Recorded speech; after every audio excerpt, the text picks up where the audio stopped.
আসসালামু আলাইকুম। Hello everyone, আপনারা সবাই কেমন আছেন? আমি আলহামদুলিল্লাহ ভালো আছি।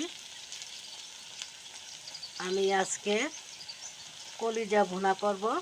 কড়াইতে পরিমাণ মতো তেল দিয়েছি, তারপরে পেঁয়াজ কুচি, এলাচি, দারচিনি, তেজপাতা দিয়ে দিলাম। এগুলো একসাথে আমি ভেজে নিচ্ছি। এখানে কলিজা আছে, একটু হলুদ লবণ দিয়ে ভাপ দিয়ে নিয়েছি কলিজাগুলোকে। কলিজাকে একটু ভাপ দিয়ে পানি ফেলাই দিবেন, তাহলে কলিজার মধ্যে একটা দুর্গন্ধ থাকে, ওই গন্ধটা চলে যাবে।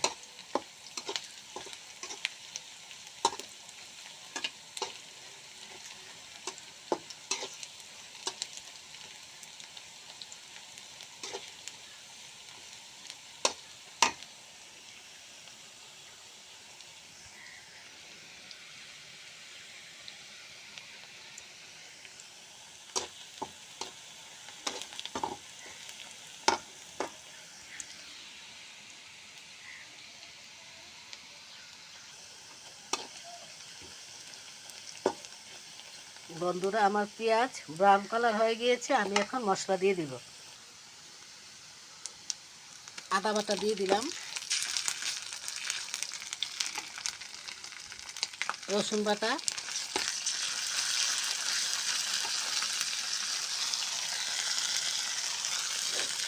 এখানে আমি মশলা সব গুলিয়ে নিয়েছি। হলুদের গুঁড়া, ধনিয়ার গুঁড়া, মরিচের গুঁড়া, জিরার গুঁড়া দিয়ে দিলাম।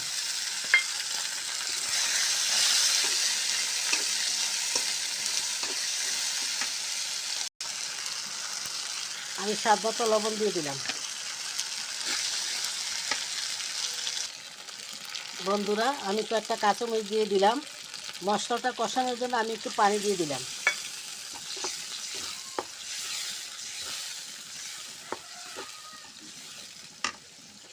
বন্ধুরা, আমি এখন কলিজা দিয়ে দিব। আমার মশলা কষানো হয়ে গিয়েছে।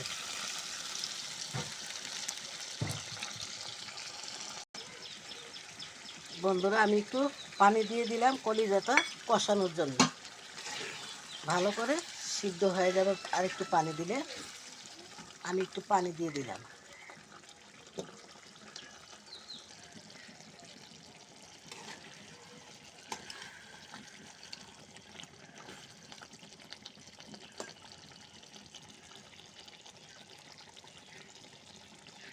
এই যে বন্ধুরা, আমার কলিজা ভুনা হয়ে গিয়েছে।